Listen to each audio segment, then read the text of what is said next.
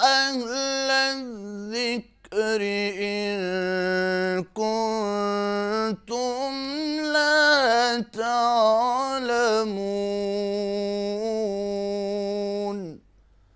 صدق الله العظيم.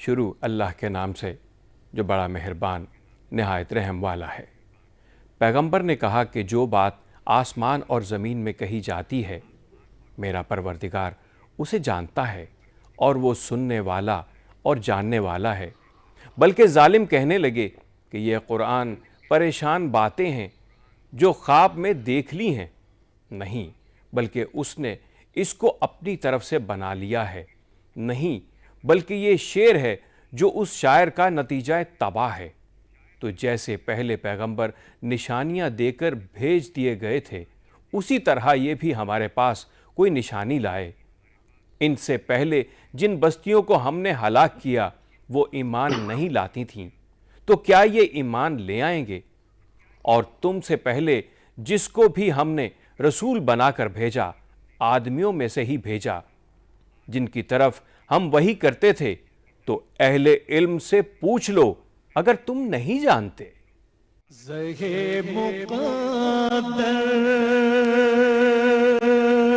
حضرت انس بن مالک رضی اللہ تعالیٰ عنہ سے روایت ہے کہ نبی کریم صلی اللہ علیہ وآلہ وسلم نے فرمایا کہ علماء کرام زمین میں ان ستاروں کی طرح ہیں جن کے ذریعے سے بحر و بر کے اندھیروں میں رہنمائی حاصل کی جاتی ہے، اور اگر ستارے غروب ہو جائیں تو قریب ہے کہ ان ستاروں سے رہنمائی حاصل کرنے والے بھی بھٹک جائیں۔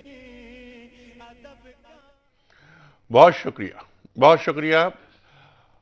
خواتین و حضرات، آج ہفتہ جیسے کہ ہم نے آپ کو بتایا اور ہم سب جانتے ہیں کہ آج کا دن ہوتا ہے سوال جواب کے لیے، سوالات آپ کے آتے ہیں اور جوابات یہاں سے ہمارے ممتاز جو مفتی ہیں ہمارے ملک کے وہ دیتے ہیں۔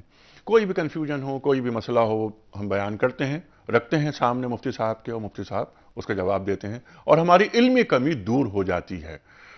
خواتین و حضرات، ہمارا دین مکمل دین ہے، کوئی مسئلہ انفس و آفاق کا ایسا نہیں کہ جو پیش کیا جائے دین کے سامنے رکھا جائے اور دین کے پاس اس کا حل نہ ہو۔ خواتین و حضرات، آج جیسے میں نے عرض کیا تھا انٹرو میں کہ ایک خاص مہمان ہیں ہمارے، اور وہ مہمان ہیں وہ شخصیت کہ جو ڈوب کر نعت پڑھتے ہیں، ذکر رسول مقبول صلی اللہ علیہ وآلہ وسلم کرتے ہیں۔ خواتین و حضرات، یہ جو انعامات وغیرہ جو دنیاوی طور پہ ہوتے ہیں، پرائڈ آف پرفارمنس وغیرہ، یہ ہیچ ہو جاتے ہیں ان جذبات کے سامنے اور ان جذبوں کے سامنے جب ایک اللہ کا بندہ عاشق رسول صلی اللہ علیہ وآلہ وسلم عشق رسول میں ڈوب کر اپنی محبت کا اظہار کرتا ہے۔ خواتین و حضرات، میں مزید کیا عرض کروں، میں صرف ایک شعر صرف یہ پیش کروں گا یہاں کہ آیا کائنات کا معنی دیر یاب تو، یہ اقبال کا شعر ہے، آیا کائنات کا معنی دیر یاب تو، نکلے تیری تلاش میں قافلہ ہائے رنگ و بو۔ خواتین و حضرات، ہمارے آج خاص مہمان محترم قاری صدیق اسماعیل صاحب۔ صدیق اسماعیل صاحب، بڑا ممنون، بہت شکر گزار، آپ نے ہمیں وقت دیا۔ جزاک اللہ۔ آپ کے ساتھ تشریف فرمائیں، ہمارے ریگولر مہمان جو تشریف لاتے ہیں، اور جب بھی ہم سوال رکھتے ہیں آپ کے سامنے آپ اس کا ابہام کو ختم کر کے علمی کمی کو ہماری دور کر دیتے ہیں۔ محترم مفتی ارشاد احمد اعجاز صاحب، کون آپ سے واقف نہیں۔ اس سے پہلے کہ ہم صدیق اسماعیل صاحب سے گفتگو کا آغاز کریں کوئز، اور اس سے پہلے میں ایک بات یہ کہنا چاہتا ہوں کہ آپ صدیق اسماعیل صاحب سے کوئی بھی بات، کوئی بھی سوال، کوئی بھی ذاتی محبت شیئر کرنا چاہیں وہ ضرور کیجئے۔ ٹیلی فون لائنز ہماری اوپن ہیں۔ کوئز، کل ہم نے سوال یہ رکھا تھا آپ کے سامنے کہ وہ کون سے صحابی تھے جن کے ساتھ نبی کریم صلی اللہ علیہ وآلہ وسلم نے اپنی 2 بیٹیوں کی شادی کی۔ پہلا آپشن حضرت علی کرم اللہ وجہ، دوسرا آپشن حضرت عثمان غنی رضی اللہ تعالیٰ عنہ، اور تیسرا آپشن حضرت عمر فاروق رضی اللہ تعالیٰ عنہ۔ صحیح جواب ہے حضرت عثمان غنی رضی اللہ تعالیٰ عنہ۔ آج کا سوال نوٹ فرما لیجئے، قرآن کریم کی کون سی سورت نبی کریم صلی اللہ علیہ وآلہ وسلم کے دشمن کے نام پر ہے؟ 3 آپشنز، پہلا آپشن سورہ لہب، دوسرا آپشن سورہ حجر، اور تیسرا آپشن سورہ جن۔ ٹیلی فون نمبرز، ای میل ایڈریس اور ایس ایم ایس کا نمبر اسکرین پر آ رہا ہے، درست آپشن روانہ فرمائیے۔ صدیق اسماعیل صاحب، پہلا سوال آپ کی خدمت میں رکھوں گا ضرور. کہ سب سے پہلے اپنے بارے میں ہمیں کچھ بتائیے. ایک خلقت کے آپ محبوب، ایک دنیا آپ کی شیدائی. جب بھی آپ کو سنتے ہیں ہماری جو کیفیت ہوتی ہے وہ ہم لفظوں میں بیان نہیں کر سکتے. لوگ جاننا چاہتے ہیں آپ کے بارے میں. تھوڑا سا تعارف اپنے بارے میں ایسا کروائیں جو ذاتی زندگی کے بارے میں جو ہم واقف نہیں. انیک بھائی، سب سے پہلے تو آپ کا بہت شکریہ. ماشاءاللہ. دیکھیں، میں اردو میں کلام پڑھتا ہوں، فارسی میں پڑھتا ہوں، عربی میں بھی پڑھتا ہوں، لیکن یہ اردو زبان میری مادری زبان نہیں ہے. جی. ہم میمن برادری سے تعلق ہے، لیکن اللہ تعالیٰ نے ایسا کرم کیا، ابتدائی دور سے مجھے ایسی تربیت ملی ریڈیو پاکستان اور اس کے ذریعے کہ سننے والا محسوس نہیں کر سکتا کہ اردو میری مادری زبان نہیں ہے. دوسری بات یہ ہے کہ بچپن سے ہی الحمدللہ، بلکہ آپ نے خود ہی کہا کہ اپنی اور اپنے حبیب کی حمد و ثنا کے لیے اللہ تعالیٰ خود بندوں کو منتخب کر لیتا ہے، تو میں بھی وہی خوش نصیب ہوں کہ جسے اللہ تعالیٰ نے اپنے اور اپنے محبوب کی حمد و ثنا کے لیے منتخب فرما لیا ہے. سبحان اللہ، سبحان اللہ. اب دیکھیے نا کہ ہم اپنے محبوب کا ذکر کسی غیر معیاری شخص سے سننا پسند نہیں کر سکتے، تو اللہ تعالیٰ اپنے محبوب کا ذکر کسی ایسے شخص سے کیسے سننا پسند کرے گا جو اس کے نزدیک پسندیدہ نہیں؟ اللہ. یعنی محبوب خدا کا ذکر اللہ تعالیٰ کے اذن کے بغیر ممکن ہی نہیں ہے. نہیں. ٹھیک ہے. اچھا، ایک سوال چھوٹا سا یہ رکھوں گا آپ کے سامنے. بہت سارے کام دنیا کے ایسے ہوتے ہیں جو ہم کر سکتے ہیں، آپ کر سکتے ہیں، لیکن خاص طور پر ایک تو اللہ تعالیٰ کی طرف سے ایک توفیق ہوتی ہے، وہ تو ہے، لیکن ایک ہوتی ہے، ایک امنگ ہوتی ہے، ایک جسے ہم کہتے ہیں، ایک اردو کا ایک لفظ ہے کہ للک، ایک للک ہوتی ہے جو آپ کو نعت شریف پڑھنے کے لیے جس نے آپ کو ابھارا. جی، وہ کیا تھا؟ بس وہ میں نے جو آپ کو پہلے ہی بتایا کہ یہ سعادت میرے حصے میں آئی ہے. ایک شعر کہہ دیتا ہوں، جہاں میں اس سے بڑھ کے اور کیا ہوگی قدردانی، کہ ہمارے حصے آئی ہے محمد کی ثنا خوانی. سبحان اللہ، سبحان اللہ. اس میں صدیق اسماعیل صاحب، آپ کی نعت سے ہم پروگرام کا آغاز کر رہے ہیں، اس گفتگو کا. جی. شیخ سعدی کے 3 مصروں کو سامنے رکھتے ہوئے حضرت منور بدایونی کے چند اشعار. بلغ العلا بکمالہ کشف الدجا بجمالہ حسنت جمیع خصالہ صلو علیہ وآلہ صلو علیہ وآلہ. نہ کہیں سے دور ہے منزلیں، نہ کہیں سے دور ہے منزلیں، نہ کوئی قریب کی بات ہے. جسے چاہے اس کو نواز دے، یہ درے حبیب کی بات ہے. صلو علیہ وآلہ. اور ایک بڑا خوبصورت شعر کہ جسے چاہا اپنا بنا لیا، جسے چاہا اپنا بنا لیا، جسے چاہا در پہ بلا لیا، یہ بڑے کرم کے ہیں فیصلے، یہ بڑے نصیب کی بات ہے، یہ بڑے کرم کے ہیں فیصلے، یہ بڑے نصیب کی بات ہے، صلو علیہ وآلہ۔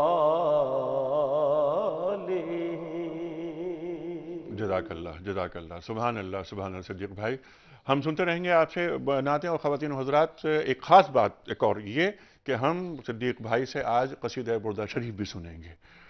مفتی صاحب، پہلا سوال فیض رسول صاحب منگلہ سے، آپ کا سوال یہ کہ ایک بینک نے 10 لاکھ کا پیکج آفر کیا ہے انہیں، پریمیم سالانہ 1 لاکھ روپے ہے، 10 سال بعد یہ 10 لاکھ ہو جائیں گے 20 لاکھ جو بینک انہیں دے گا، کیا یہ اسکیم جائز ہے؟ بسم اللہ الرحمن الرحیم۔ بظاہر یہ معلوم ہوتا ہے کہ یہ ایک فکس ریٹرن والی اسکیم ہے، جس کے اندر بینک ان سے یہ کہہ رہا ہے کہ آپ ہمیں 10 لاکھ روپے دیں تو ہم 10% سالانہ آپ کو دیں گے، تو 10 سال میں جا کے یہ پورا 100% آپ کا اضافی ہو جائے گا۔ اگر اس طریقے کی اسکیم ہے جس کے اندر متعین کر کے فکس کر کے گارنٹی کر کے ریٹرن دے رہے ہیں، پھر تو یہ شرعاً سود کے زمرے میں آتی ہے اور یہ غلط ہے۔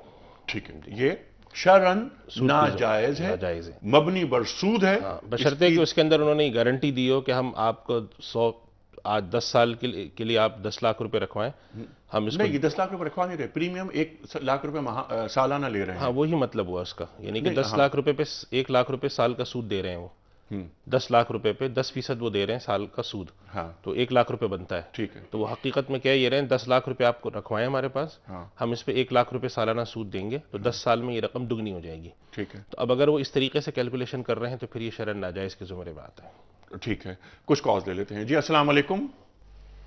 ہلو، وعلیکم السلام ورحمۃ اللہ وبرکاتہ۔ جناب والا فرمائیے۔ میں خالد بات کر رہا ہوں نیو یارک سے۔ اچھا جی، خالد صاحب نیو یارک سے، جی سر۔ میرا سوال ہے کہ نبی کریم صلی اللہ علیہ وآلہ وسلم آخری حجۃ الوداع کے موقع پر جو میسج دیا صحابہ کرام نے، تو وہ میسج پوری دنیا میں پہنچایا، کیا آج بھی ہم وہ میسج پہنچا رہے ہیں کہ یا کہ نہیں، یا یہ علماء کرام کے ذمے ہے یا عام آدمی کے ذمے بھی ہے دین کا کام کرنا؟ بہت اچھا سوال ہے یہ۔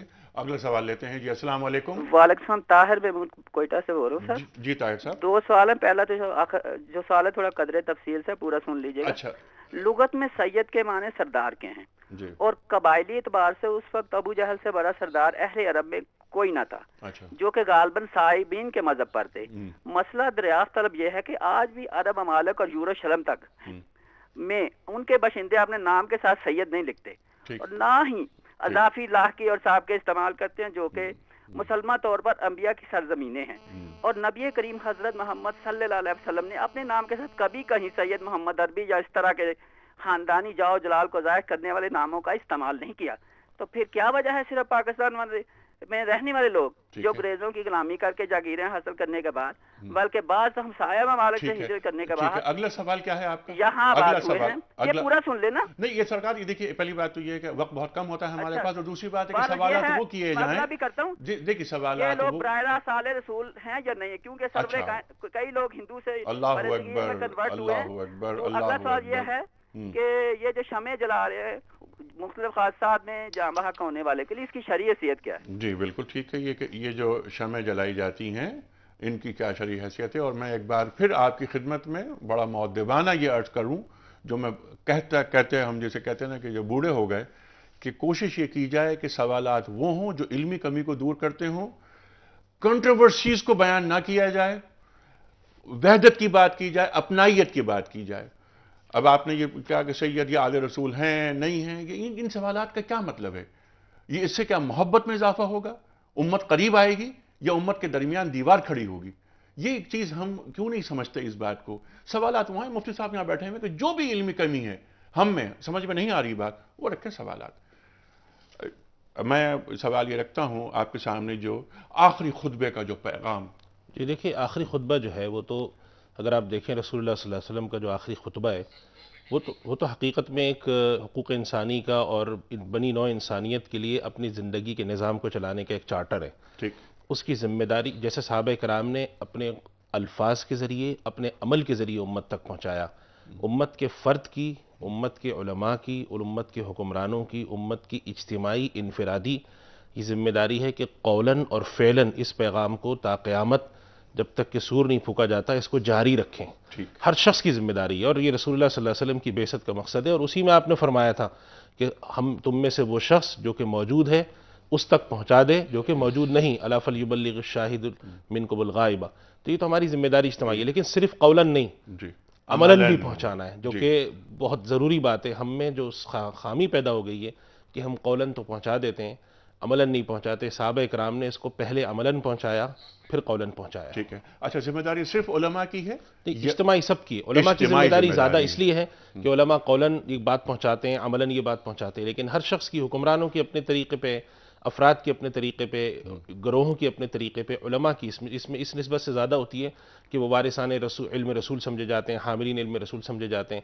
اس وجہ سے ان کی ذمہ داری اس نسبت میں زیادہ بنتی ہے کہ وہ قول اور فعل کے ذریعے پہنچائے. اور سرکار دو عالم صلی اللہ علیہ وسلم فرماتے ہیں کہ یہ جو یہاں موجود نہیں ہیں ان تک یہ میرا پیغام پہنچا دو. ہو سکتا ہے کہ وہ سمجھ میں تم سے زیادہ بہتر ہو. جی ٹھیک ہے. بالکل. اچھا، یہ جو سوال آیا تھا یہ سوال بہت اچھا ہے کہ جو شمعیں جلا دی جاتی ہیں، ایک نیا ایک ٹرینڈ سامنے آ رہا ہے پاکستان میں. دنیا میں تو ہم نے دیکھا تھا کہ ویسٹ میں تو شمعیں جلائی جاتی ہیں کسی کی یاد میں. ان کی اس عمل کی کیا دین میں گنجائش ہے؟ ہمارا دین تو سیدھی سی بات بتاتا ہے کہ اگر کوئی شخص دنیا سے چلا جائے اس کے لیے 3 کام کیے جا سکتے ہیں. استغفار، مغفرت مانگی جا سکتی ہے، ٹھیک. ایصال ثواب کیا جا سکتا ہے، کسی نیک عمل سے اس کو صدقہ جاریہ کے ذریعے ثواب پہنچایا جاتا ہے. ٹھیک. باقی یہ اس قسم کی جو شمع جلانا اور اس طرح کی چیزیں کرنا، اس کا ہمارے نہ دین سے کوئی تعلق ہے، نہ اس خطے کی روایات سے تعلق ہے. ٹھیک ہے. نہ ہمارے کلچر سے کوئی تعلق ہے، ہمیں ہمارا اس سے کوئی، ہم تو اس سے یہ برات بالکل اسی طرح ہے جس طرح یہاں پر ویلنٹائن متعارف کروایا جا رہا ہے. مطلب یہ کہ خوشی اور غمی دونوں کی روایات ہم ادھر سے لے کر آ رہے ہیں. تو ہمیں تو یعنی اتنے ہم مروب اور اتنے مغلوب ہو چکے ہیں کہ خوشی بھی وہیں کی منا رہے ہیں اور غم کا طریقہ بھی وہی منا رہے ہیں. تو یہ ٹھیک ہے، مطلب خوشیاں اور غم بھی ہمارے اپنے نہیں رہے. بالکل اپنے. ٹھیک ہے. مفتی صاحب، سلسلہ کلام رہے گا جاری. خواتین حضرات، اس وقت ہم جا رہے ہیں بریک کی جانب. واپس آئیں گے، صدیق اسماعیل صاحب سے نعتیں سنیں گے، قصیدہ بردہ شریف سنیں گے، آپ کے سوالات ہوں گے اور مفتی صاحب کے جوابات. آ رہے ہیں چھوٹے سے بریک کے بعد.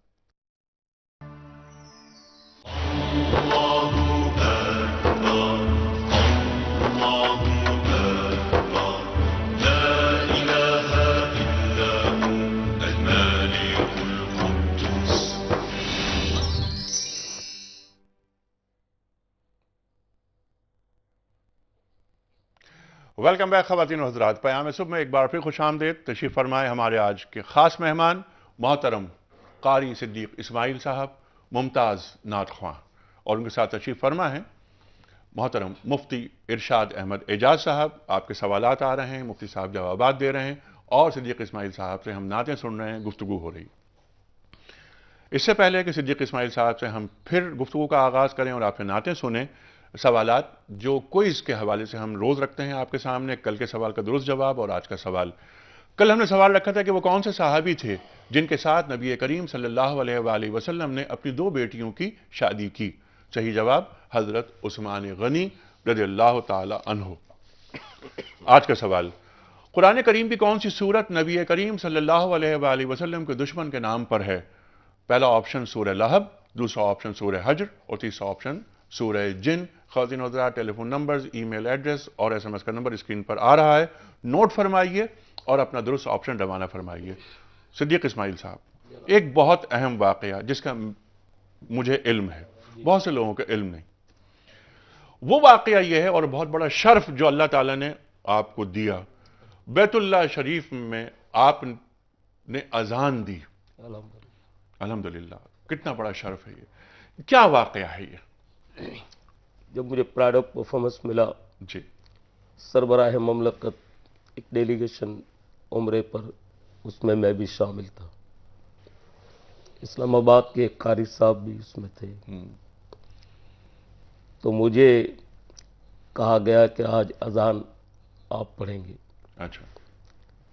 میں بہت ہی اس وقت میری کیفیت بنائی تھی کہ اللہ کے گھر میں اور مجھے اتنی بڑی سعادت حاصل ہو رہی.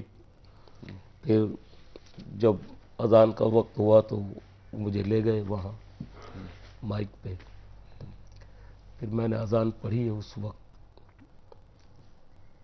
تو وہ کیفیات اور وہ جذبات اللہ اکبر. اللہ میں بیان نہیں کر سکتا آپ کو کہ میرے لیے دنیا میں اس سے بڑا کوئی اور اعزاز نہیں ہے, اس سے بڑا کوئی ایوارڈ نہیں ہو سکتا. اللہ اکبر. اللہ اکبر. صدیق اسماعیل صاحب, مدینہ کا سفر ہے اور میں نمدیدہ. پروفیسر اقبال عظیم کی نعت اگر آپ عطا فرمائیں. اقبال عظیم مرحوم اللہ ان کے درجات کو بلند فرمائے. آمین. گزشتہ 30 سال سے یہ نعت پڑھ رہا ہوں. آج بھی پڑھتے ہیں تو ایسا لگتا ہے کہ سدا بہار کلام ہے. مدینے کا سفر ہے اور میں نمدیدہ.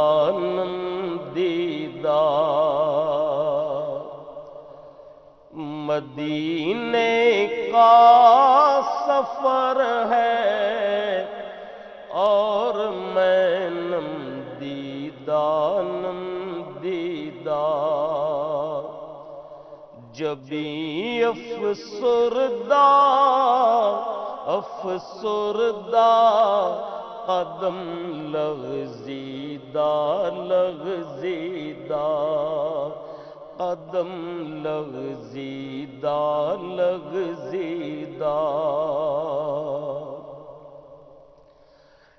چلا ہوں ایک مجرم کی طرح میں جانب طیبہ. چلا ہوں ایک مجرم کی طرح میں جانب طیبہ. نظر شرمندہ بدن لرزیدہ.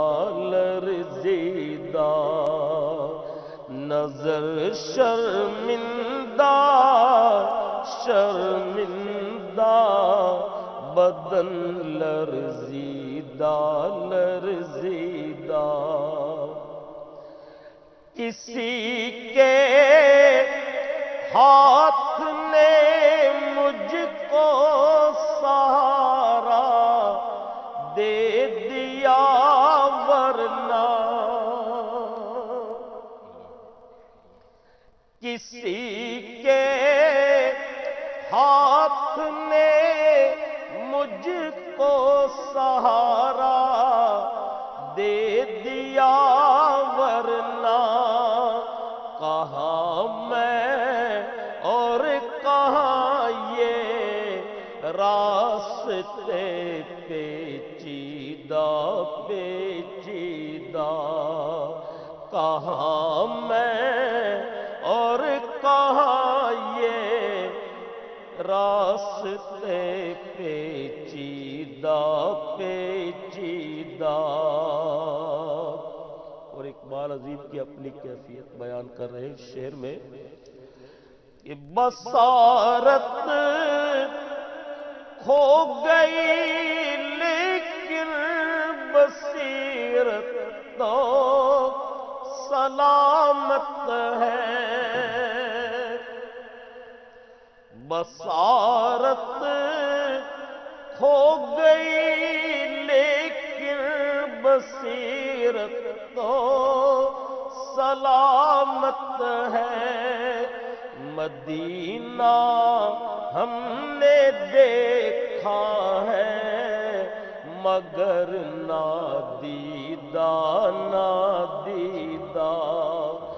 مدینہ ہم نے دیکھا ہے مگر نادیدہ. مگر نادیدہ نادیدہ. سبحان اللہ سبحان اللہ سبحان. صدیق بھائی کیا کہنے ہیں, سبحان اللہ, جزاک اللہ. مفتی صاحب سوالات رکھتے ہیں. یہ سوال پچھلے ہفتے آیا تھا, ہم جواب نہیں دے پائے تھے. کچھ کالز ہیں, میں پہلے ان کو لے لیتا کہ انتظار کر رہے ہیں بہت دیر سے وہ. جی السلام علیکم. السلام علیکم. جی وعلیکم السلام. جی فرمائیے سر.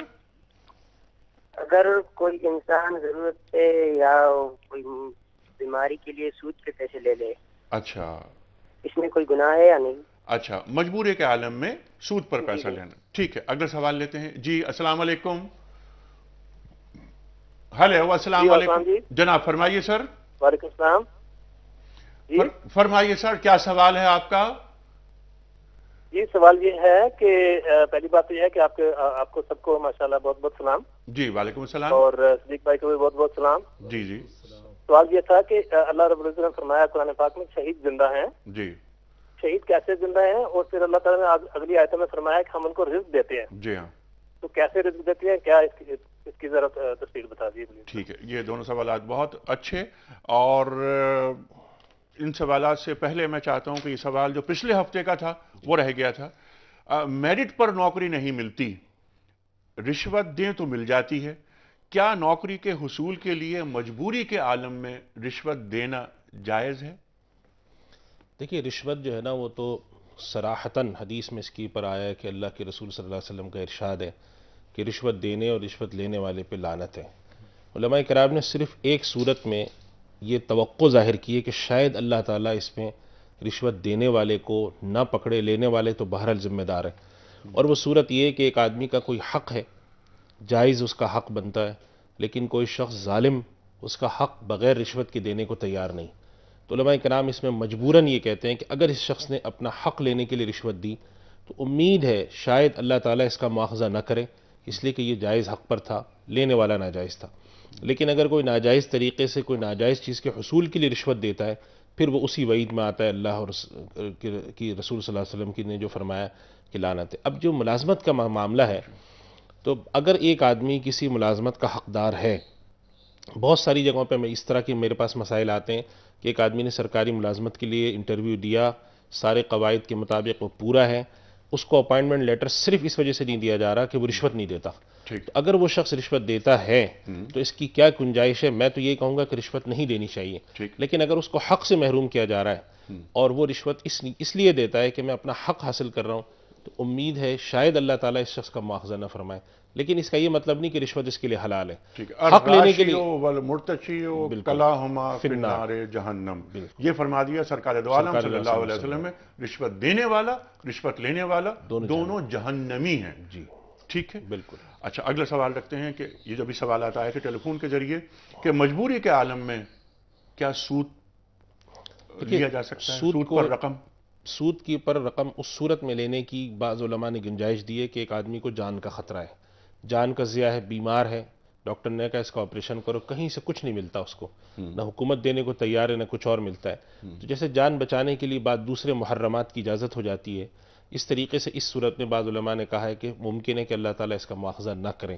لیکن وہی بات آ جاتی ہے جو ہم پہلے بھی ایک پروگرام میں کر چکے ہیں کہ اگر کوئی چیز کسی ضرورت کے تحت جائز ہوتی ہے تو وہ ضرورت کی حد تک محدود ہوتی ہے, یہ نہیں کہ آپ اس پہ پورا نظام بنا کے کھڑا کر دیں. جی ہاں بالکل. اگر جان بچانے کے لیے, جیسے کہ اگر بینک سے سود لے لیا جائے اور کسی مرتے ہوئے آدمی کا بائی پاس کرا دیا جائے تو انسان کی جان جی جس کی حرمت کعبے سے زیادہ ہے. جی, تو اس وجہ سے اس کے اندر ہمارے بعض حضرات کہتے ہیں کہ ممکن ہے اللہ تعالیٰ اس شخص کا مواخذہ نہ کریں, اس لیے کہ مجبور تھا بہت. ٹھیک ہے, ایک سوال جو بھی آیا تھا کہ شہید زندہ ہیں, بل آیا ہوں ولیکن لا تشعرون, قرآن کریم ارشاد فرماتا ہے شہید زندہ کیسے ہیں اور انہیں رزق کہاں سے ملتا ہے؟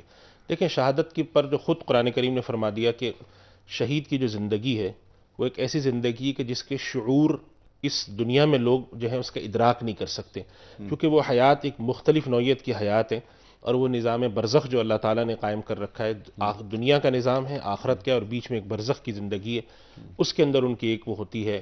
اب وہ کیفیات کیا ہوتی ہیں اس کی, کیا انسانی حیات کی طرح ہیں, کیا ہیں, اس کے بارے میں تو اللہ نے ارشاد فرمایا کہ شعور نہیں. اور جہاں تک اس کا تعلق ہے کہ ان کو رزق کیا ملتا ہے، تو ان کو رزق اللہ تعالیٰ کی طرف سے ظاہری بھی ملتا ہے اور رزق باطنی بھی ملتا ہے۔ ظاہری رزق سے مراد ہے کہ جو ہم انسان کھاتے پیتے ہیں، اور باطنی رزق سے مراد ہوتی ہے وہ چیز ہے جس سے انسان کی روح کو تسکین پہنچتی ہے۔ اللہ تعالیٰ کے جیسے ذکر سے لوگوں کو تسکین پہنچتی ہے، قرآن کریم میں ارشاد ہے کہ اللہ کے ذکر سے قلوب مطمئن ہوتے ہیں، اللہ بذکر اللہ تطمئن القلوب۔ تو دونوں طریقے کے رزق اللہ سبحانہ و تعالیٰ ان تک پہنچاتے ہیں۔ کیا کیفیات ہوتی ہیں یہ نہیں معلوم، یہ غیب کے پردے میں اللہ نے رکھی ہیں۔ کچھ چیزیں رسول اللہ صلی اللہ علیہ وسلم نے بیان فرما دی ہیں جس سے ہمیں معلوم ہوتا ہے کہ اللہ تعالیٰ ان کے ساتھ اعزاز اور اکرام کا معاملہ فرماتے ہیں، رزق ظاہری باطنی دونوں سے نوازتے ہیں۔ ٹھیک ہے، یہ سوال آیا ہے ساؤتھ کوریا سے، میرا خیال ہے ان کا نام ہے انسا طفیل، ANSA، انسا طفیل صاحبہ۔ یہ فرماتی ہیں کہ ہم ساؤتھ کوریا میں رہتے ہیں، یہاں قربانی کرنا آسان نہیں، کیا ہم قربانی کی رقم صدقے میں دے سکتے ہیں؟ جی نہیں، قربانی تو چونکہ جس شخص کے پر واجب ہے تو اس کو قربانی کرنی ہے۔ اگر کسی ایسی جگہ وہ مقیم ہیں جہاں پہ قربانی نہیں کر سکتے تو وہ پاکستان میں یا کسی بھی ایسی جگہ پیسے بھجوا کے جہاں پہ قربانی ہو سکتی ہو کر دیں۔ اور میرا اس طرح کے حضرات کو عموماً یہ مشورہ ہوتا ہے کہ ان کو چاہیے کہ پاکستان میں تو بڑے بڑے ادارے ہیں جو کہ غرباء اور مساکین کے لیے اس کا کام کرتے ہیں، عبدالستار عیدی صاحب ہیں اور بہت سارے ادارے ہیں، تو وہ پاکستان میں قربانی کے لیے نیابتاً پیسے بھیجیں، اس لیے کہ قربانی ایک مستقل فریضہ ہے اور اس کو اس طریقے سے ترک کر دینا اس کی بالکل اجازت نہیں ہے۔ ٹھیک ہے، کوثر انور صاحبہ امریکہ سے، آپ فرماتی ہیں کہ کیا قسطوں پر سامان لینے پر جو زیادہ پیسے لیے جاتے ہیں وہ سود ہیں، حرام ہیں، جائز ہیں؟ نہیں، بالکل جائز ہیں۔ اس پہ علماء کا اتفاقی فتویٰ آج سے نہیں، کئی سو سال سے، 400-500 سال سے بھی زیادہ علماء کرام نے مسئلہ لکھا ہے کہ قسطوں پہ خرید فروخت جو کی جاتی ہے، البتہ اس کے اندر دو چیزوں کا خیال ضرور رکھنا چاہیے کہ قیمت متعین کر لیں، یعنی کہ فرض کریں کہ وہ لینے جاتے ہیں کہ بھئی آپ اگر ہم سے چیز لیں تو 1 سال کا، 2 سال کا، 4 سال کا کوئی ایک پیکج، تو 1 سال کے اگر آپ ادھار پر لیں گے، قسطوں پہ لیں گے تو یہ قیمت ہے، 2 سال کی لیں گے تو یہ، ایک تو قیمت متعین ہو جائے، اور دوسری بات ہے کہ اگر کسی وجہ سے قسط دینے میں تاخیر ہو تو جرمانہ نہ لگے، کہ آپ نے اگر اس مہینے کی قسط 5000 روپے نہیں دی تو آپ کو اس کے پر 300 روپے جرمانہ لگے گا، یہ جرمانہ نہ لگے، تو یہ صورت جائز ہے۔ ٹھیک ہے، آخری سوال آپ کے پروگرام کا، اس کے بعد ہم سنیں گے قصیدہ بردہ شریف صدیق اسماعیل صاحب سے۔ یہ سعد ہیں حیدرآباد سے، یہ فرماتے ہیں کہ مجھے غصہ بہت آتا ہے، خود پر قابو نہیں رہتا، اس کا علاج مجھے بتا دیجیے۔ دیکھیے، غصہ جو ہے اس کے 2-3 طریقے سے علاج کرنا چاہیے۔ ایک تو رسول اللہ صلی اللہ علیہ وسلم کی تعلیم ہے کہ حضرت امیر معاویہ رضی اللہ تعالیٰ عنہ کا آتا ہے واقعہ کہ ایک مرتبہ وہ خطبہ دے رہے تھے، کسی شخص نے سخت سوال کیا تو وہ اترے اور وضو کرنے گئے، وضو کر کے آئے اور فرمایا کہ رسول اکرم صلی اللہ علیہ وسلم نے ارشاد فرمایا کہ اگر کسی شخص کو غصہ آئے تو وہ اپنے اس طرح کے عمل کرے جس سے جیسے وضو کر لے، پانی پی لے، کھڑا ہو تو بیٹھ جائے۔ تو ایک تو یہ کہ اس طرح کی چیزیں کرنے کا اہتمام کریں جس سے رسول اللہ صلی اللہ علیہ وسلم کی حدیث سے معلوم ہوتا ہے کہ اگر آپ وضو کر لیں، پانی پی لیں، کیفیت بدل لیں تو اس میں انسان کا غصہ کم ہوتا ہے۔ دوسری بات یہ ہے کہ اس حدیث کو ذہن میں رکھیں کہ رسول اکرم صلی اللہ علیہ وسلم نے صحابہ سے پوچھا کہ پہلوان کون ہوتا ہے؟ تو صحابہ نے کہا کہ یا رسول اللہ ہم تو پہلوان اس کو سمجھتے ہیں جو پچھاڑ دے۔ آپ نے فرمایا نہیں، پہلوان وہ ہے جو غصے کے وقت اپنے نفس پہ قابو رکھے۔ تو ایک اس تعلیم کو ذہن میں رکھیں کہ اللہ کے رسول نے اس شخص کو پہلوان قرار دیا ہے۔ اور تیسری چیز یہ ہے کہ اس چیز کا بھی خیال رکھیں کہ غصے میں اگر میں کوئی زیادتی کروں گا تو کل مجھے اللہ کے آگے کھڑے ہو کے اس کا جواب دینا ہے۔ تو اگر اپنے محاسبے کا خیال رکھا جائے اور یہ بھی بات ذہن میں رکھی جائے کہ جس طرح مجھے غصہ آتا ہے کسی اور کو بھی آ سکتا ہے، تو پھر یہ کیفیت انشاءاللہ اللہ سے امید ہے کہ تھوڑا تھوڑا کر کے کچھ وقت میں یہ ضرور کم ہو جائے گی۔ ٹھیک ہے، اور قرآن کریم کیا فرماتا ہے کہ متقیوں کو جنت کا وعدہ ہے، وہ کون؟ جو الذین ینفقون فی السراء والضراء والکاظمین الغیظ والعافین عن الناس۔ والکاظمین الغیظ کا کیا مطلب ہوا سر؟ کہ غصے کو توڑنے والے، غصے پر قابو رکھنے والے، غصے پر قابو جو رکھتا ہے اس کے لیے جنت کا وعدہ ہے، قرآن کریم ارشاد فرما رہا ہے۔ قاری صدیق اسماعیل صاحب قصیدہ بردہ شریف۔ قصیدہ بردہ شریف پیش کر رہا ہوں امام شرف الدین بصیری رحمۃ اللہ علیہ کا۔ اللہ اکبر۔ ابھی پچھلے دنوں حیدرآباد میں جی، مراکش کے چیف جسٹس صاحب ایک مسجد کے افتتاح تقریب میں مجھ سے کہا، مدعو کیا گیا تھا کہ آپ قصیدہ بردہ شریف پڑھیں گے۔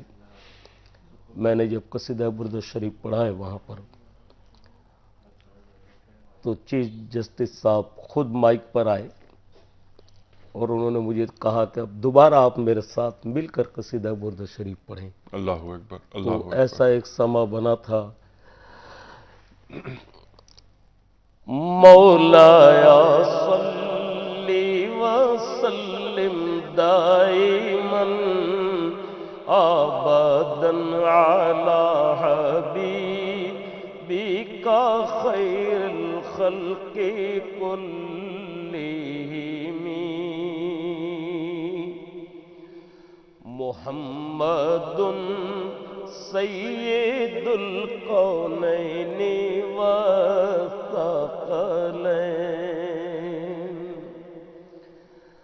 محمد سید الکونین والثقلین والفریقین من عرب ومن عجمی مولایا صلی وسلم دائما ابدا علی حبیبک خیر الخلق کلہم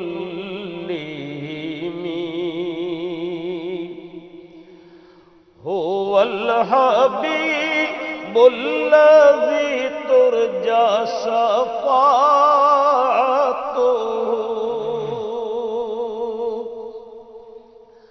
هو الحبيب الذي ترجى شفاعته لكل حول من الله ولمقتحم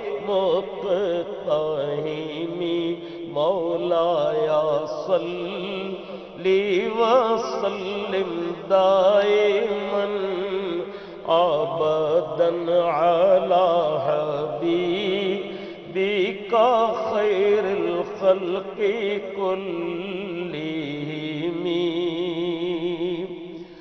یا رب بالمصطفى بلغ مقاصدنا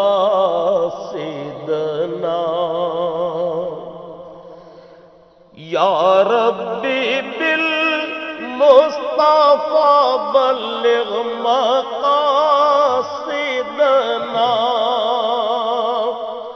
یا ربی بالمصطفى بلغ مقاصدنا واغفر لنا ما مضى یا واسع کرمی مولایا صلی وسلم دائما ابدا علی حبیبک خیر الخلق کلہم ثم الرضا عن ابی بکر وعن عمر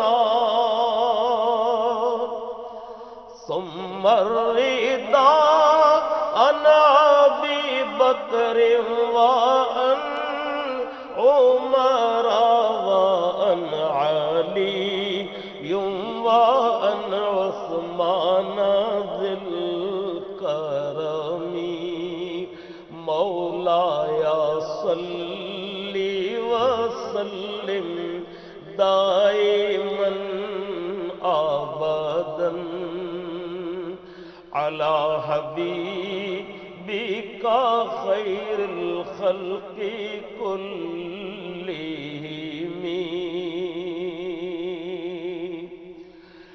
نبینا الامیر الناہی فلا احد